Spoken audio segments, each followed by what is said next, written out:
So you think the Muslim culture is an inferior culture? In a lot of ways, yes. Well, let me ask you a question. Would you say that about Indians, Priya? Of course, and I would not. Of course not. I would never say that about any race or group of people. You literally just said it about Muslims. You just said it. You just said it about Muslims. You couldn't have been clearer. Yeah, that is where this one ends. But let's not get ahead of ourselves. If you don't already know the name Priya Patel, you're about to. She's an online influencer, and right now, she's carving out quite the lucrative niche for herself. First, let's hear the clip that kicked all of this off. This is your friendly reminder that immigration without assimilation is invasion. Got it? We're starting with that, a brief, almost throwaway little clip, simply because it tells you exactly what we're dealing with today. It's a punchy little soundbite, and it plays incredibly well in a vacuum, posted to an audience that already agrees with you with nobody there to push back. But what happens when someone actually does push back? Would you classify India as a third world country? Especially when your name is, well, you know, Priya Patel, and you are trying desperately to hide your own family's recent Indian immigration history from the exact demographic that you're catering to. Or at least, that's certainly what it looks like. But you know what? We'll let you be the judge of that as this exchange plays out. The mental gymnastics, in my opinion, that you're about to witness her perform to exempt her own heritage it's Olympic level. It is Olympic level mental gymnastics. Now, this is from a panel show. It's Piers Morgan's Uncensored. And alongside Priya, there's another guest, Brian Shapiro. And he actually kicks things off with a point that sets the tone for everything that follows. The issue is, look at all the white nationalists that were commenting, and she knows this, on her social media pages. That's what's concerning to me, the hatred and the white nationalists that are commenting. Shapiro hits the nail on the head right there from the off. Because he's right, isn't he? She knows exactly what she's doing. It's not an accident. It's not some naive mistake where she's just awkwardly phrasing her political views. She is actively courting a racist audience. And the sad thing is that we're seeing countless influencers playing this exact game on social media right now. It is lucrative. It is a formula. They're grifting for the extreme right wing. You drop the dog whistle and you get engagement. And suddenly you've got this fiercely loyal following of people who, ironically, would probably deport you if and, you know, when they get the actual power to do so. The grift pays. And that's the issue. Let's just clear that up, because I think that's obviously key to the whole debate, because you were born in the United States, is that right? Yes. Right, but where were your parents from?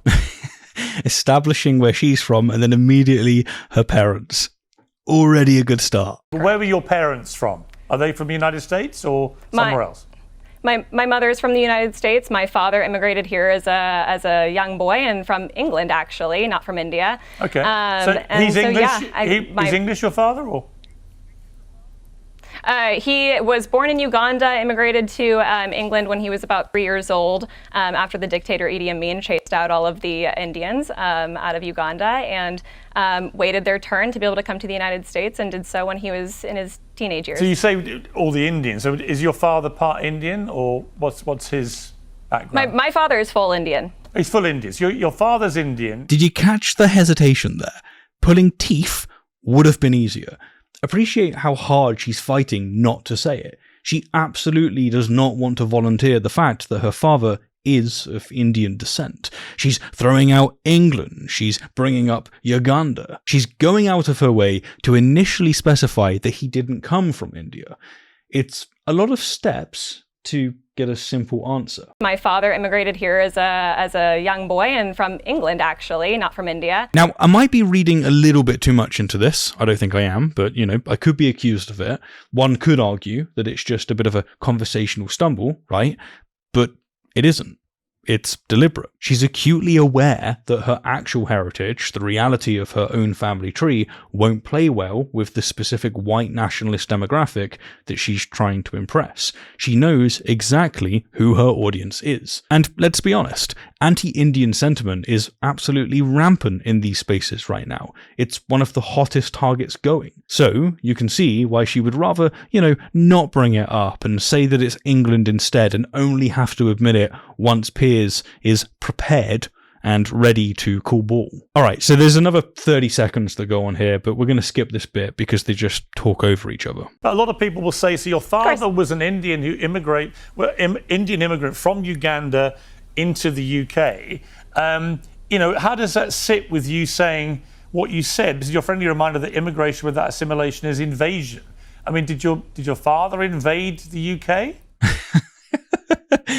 Piers, again, what a great question and just a good setup. Fair enough. Fair play. No, of course not. But, there is a personal duty on the part of immigrants to assimilate to the culture of the country that they are blessed enough to come to, especially when it comes to, of course, that sort of situation. But honestly, anybody that is blessed enough to come to the United States in particular. Oh, so when it's other migrants, it's an invasion. But the second her own father enters the conversation, suddenly it's just a personal duty to adapt. The language completely changes. Now, notice what she just said there. Assimilation is a duty. And that word is doing a lot of heavy lifting. Because if it's a duty, what happens when someone doesn't fulfill it? Shapiro picks up on exactly that. The idea that people should be forced after they come to this country to do exactly what American U.S. citizens tell them to do is absolutely absurd and ridiculous. In this country, we have freedoms. And when you become a naturalized citizen, and if you come into this country the right way, you should be allowed to do whatever you want as far as your culture is concerned, your religion is concerned. And for somebody to say, you must do this or you must do that, that's against everything the United States of America stands for. Precisely. This is a really strong point, and it's worth spelling out exactly why. Because what Shapiro is doing here is drawing a line that she desperately doesn't want drawn. There's a massive difference between following the law of the land and being culturally compliant. One is a legal obligation, the other is authoritarianism. You move to a country, you follow its laws. Obviously, but the idea that the state gets to dictate what food you eat, what language you speak at home, and what holidays you celebrate, what clothes you wear, etc., that's not integration. That's cultural erasure. And, as he points out, it directly runs against the very freedoms that America was supposedly built on, that they celebrate, right? Lots of these pundits, they want to say there's no free speech in the UK, like the rest of the world is not as free as us. What good is that freedom if you have to be a certain way? Nonsense. Absolute nonsense. So she's using the language of liberty to argue for the exact opposite of it. Surprise. And I wish she would at least admit that in this debate. Okay, well, do you admit that, Priya? No, I don't admit that. We have cultures and norms that we have a duty to uphold as a society, and I think that it should be enforced to some degree. To some degree should be to various, what's with all the hedging? It's almost like she knows she's caught. That, it should be enforced to some degree. And whether it's on a societal or a governmental level, I guess that's up for us to eventually decide, but it has to be implemented some way or another. Stop right there. This is a point that's absolutely worth highlighting. Enforced on a societal or a governmental level. Think about that. What on earth does that actually look like in practice? Because it's one thing to say that people ought to integrate. It's another entirely to insist the state actively mandate cultural compliance. I mean, let's put it in real terms. If her own father had wanted to maintain his Indian customs when he moved to the United States, what precisely is she saying the government should have done about it? I mean, what, send an inspector round to make sure that he's not speaking his native language at the dinner table? Fine him for celebrating some other religious holiday? I think that she's obviously being vague here, and it's on purpose. She has to be. Because if she actually spells it out, the mask completely slips. She's once again indulging that deeply authoritarian ethno-nationalist fantasy where the state dictates your life in every way. we really have to point out the rather terrifying reality of what she's suggesting. It's not just natural assimilation she's pushing for, which, by the way, is perfectly a fair position to have. It's state-enforced homogenization. Fortunately, Morgan, again on form, he jumps straight in to call her out on this. And look, we're not going to just be praising Piers Morgan all day long. We push back on him plenty of time on this channel. But credit where it's due. The distinction he draws is incredibly simple. You must abide by a country's laws. Obviously, if you move somewhere, you follow the law of the land. But you are certainly not forced to abide by its culture. That's the difference, and she is deliberately blurring the lines. Says, why should you feel compelled to abide by a specific culture? I mean, what is the specific American culture, for example? How would you articulate it?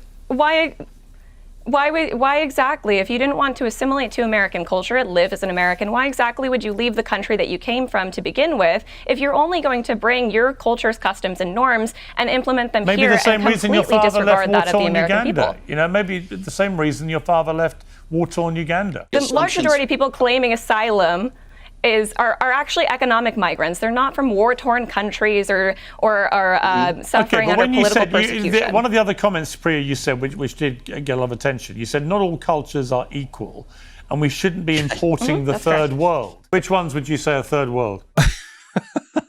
Oh boy. Piers knows exactly what he's doing here. He's laying a trap, and she absolutely has no choice but to walk straight into it. I mean, you could take into account a lot of countries in Africa, in the Middle East, in Asia. Well, give me some names of plenty countries to come from this list. Good specification request there. Give me a specific instance.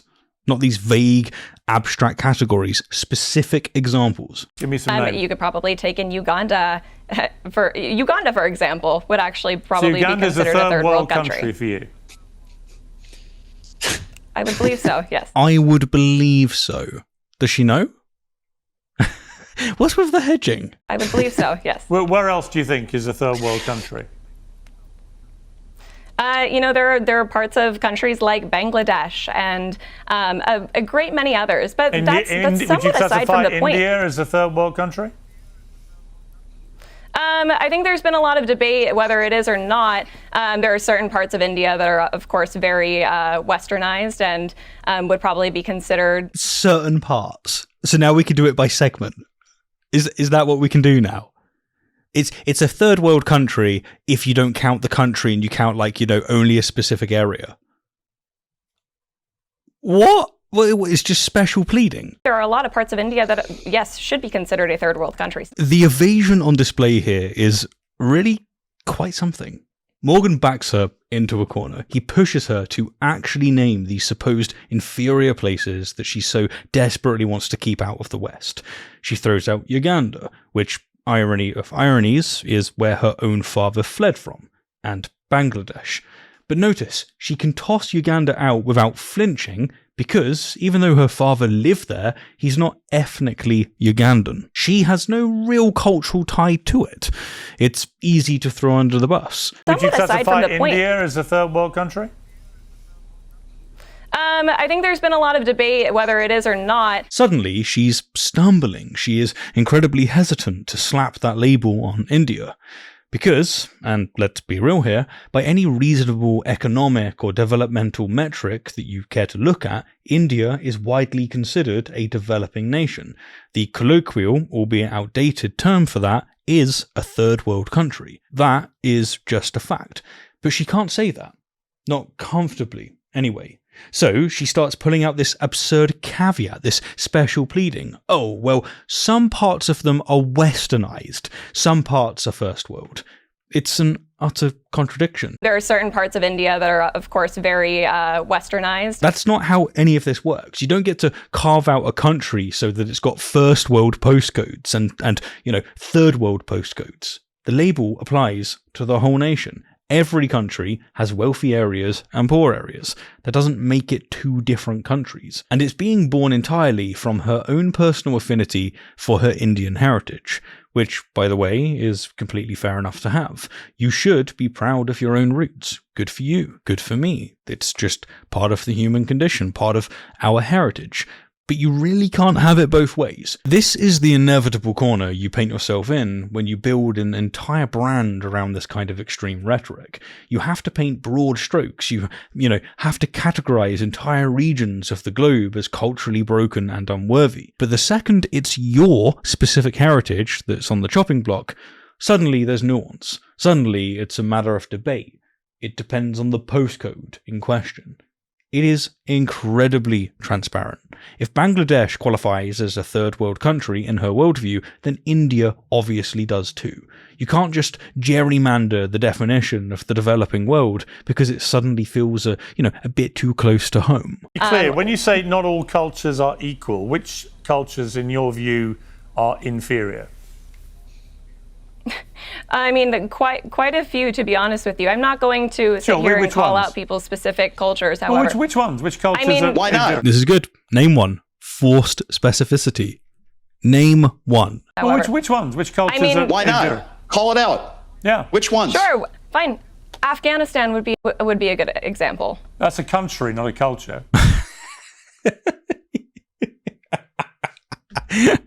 Well, of course, the culture that comes from Afghanistan, we can talk about the Muslim culture that comes from the Middle Eastern countries. I would argue that those aren't particularly equal. Sorry, God, you can't just have the Muslim culture. Like this broad category that counts for all of them. This would be like saying the Christian culture. I know that Christians like to do this. And like only referring to Christian nationalism that you get in the US. That's just, it's not the same breed over here in England. It's not the same breed in Spain. But, silly games, let's carry on. That comes from the Middle Eastern countries. I would argue that those aren't particularly equal. I mean, we see a lot of... So the whole Muslim culture of over a billion, actually nearly 2 billion people. I didn't say the whole Muslim culture. Well, you said Muslim. You just said it. Correct. I said, yeah. You misquoted me, Piers. Stop it. Okay, yeah, that's exactly what I meant. Yes, I the said Muslim some of the Muslim culture you cultures that we're believe seeing is from an the Middle inferior. East. Well, just to be, I'm just trying to work out what you believe. So you think the Muslim culture is an inferior culture? In a lot of ways, yes. In a lot of ways, what is with the hedging? Can you not own your own brand? I mean, in any case, there it is. Earlier, we saw the mask start to slip, but here, it's been tossed completely out of the window. You see Priya scrambling at first. She, laughs. She tries to dodge it. She clearly doesn't want to name any specific names. But when Morgan and Shapiro finally press her on it, she just hands it over. Well, you said Muslim. You just said it. Correct. Muslims. That's it. It's just Muslims. To casually write off the heritage of nearly 2 billion people as fundamentally second-rate. It really is breathtaking. And notice how she immediately tries to backpedal when Morgan points out the sheer scale of what she's just said. But damage is done. Now here's the thing. Morgan knows exactly where this is going. He's been controlling the discourse from the very beginning. His questions have been potent. He's known exactly what she's going to say and how to pressure it afterwards. And you can really feel the trap being... I mean, at this point, she's completely mangled in it, but it's only going to get worse. Because if she's willing to slap that label on an entire faith group, what happens when someone asks her to apply the same logic to a little closer to home? We're going to get there. But before we do, Shapiro jumps in with a point that is absolutely worth hearing first. Wow. It's just so ridiculous, Piers. Okay. This is so ridiculous. Brian, I think we're getting to why this comment went viral, why both those comments went viral. First of all, it's extremely offensive. I would ask her how many Muslim people does she know, number one. Number two, when you take an entire group of people, quite a few, and they're actually very westernized. I didn't interrupt you. I did not interrupt you. Please let me finish. When you take an entire group of people, when you take an entire group of people and say they are lesser than us, that is pure bigotry. And I'm not surprised. Actually, I stated in that video my exact. You made an incorrect statement about my position. You just thought Afghanistan was a culture, so don't talk to me about statements that people make that are not correct. Okay? Countries have going culture, back to this, Brian. Pierce. Here's the issue we have here. Okay, and I'm going to instill politics into this. When you go on her social media page, she echoes a lot of similar things that MAGA Republicans echo, taking an entire group of people like the Laura Loomers of the world, saying they all should be deported, or in this case, taking all Muslims and saying they're inferior to Americans. She has a MAGA hat on her social media page. Not what I said. And what she does is she caters to MAGA Republicans in her base. It's why she gets all the views she gets. And I think it's extremely offensive, I'll say it once again, to take an entire group of people. That would be, how would you feel if somebody said everybody that is Indian is inferior to Americans? You would say that's racist. That's a terrible thing to say. Well, hang on. Let me ask the question. Shapiro nails the underlying thesis here. He is entirely spot on, because what we're watching has essentially become a very predictable genre of online pantomime. You have these influencers who are acting out or maybe, genuinely possessing these deeply prejudiced views. And they're doing it specifically to pander to a demographic that is desperately looking for that exact thing. It's that calculated move that we've been tracking. She's supplying her radicalized audience with the exact anti-immigrant rhetoric that they crave. She echoes their talking points, she wears the hat, and she reaps the engagement, the reward. But to keep that act going, she's having to perform even more of these massive contortions to keep her own Indian heritage safe from the very same inferior culture labels that she's happily slapping onto the entirety of the Middle East. But watch closely here, because that hypothetical question that Shapiro posed at the very end, it's brilliant. He's taking her exact premise and forcing her to apply it to herself. He's cornered her with her own logic, and Piers wastes absolutely no time capitalizing on it. I would never say that. Well, let me ask you a question. Would you say that about Indians, Priya? Of course, and I would not. Of course not. I would never say that about any race. You just did. You just did. You said Afghanistan. They told you that Afghanistan's not a culture. You went, okay, the culture in Afghanistan. They brought up Muslims, and you said Muslims. Why can't they even just own their positions? Group of people. You literally just said it about Muslims. You just said it about Muslims. You couldn't have been clearer. I gave you the chance to clarify, and you clarified it. And that's perfectly fine. Look, I do think America has a superior you're culture, fine and to I would have like that to view, and it's perfectly that. fine that we think it's a bigoted view and very hypocritical if you then That's say fine. that other vast countries like India are exempt from your bigotry. Because, well, guess what? Your father happens to be Indian. That's, of course, never what I said, Piers. That right there, that is just wonderful. It's a wonderful trap from Piers. He did his work as a journalist. You've got to give him that. And flawlessly executed.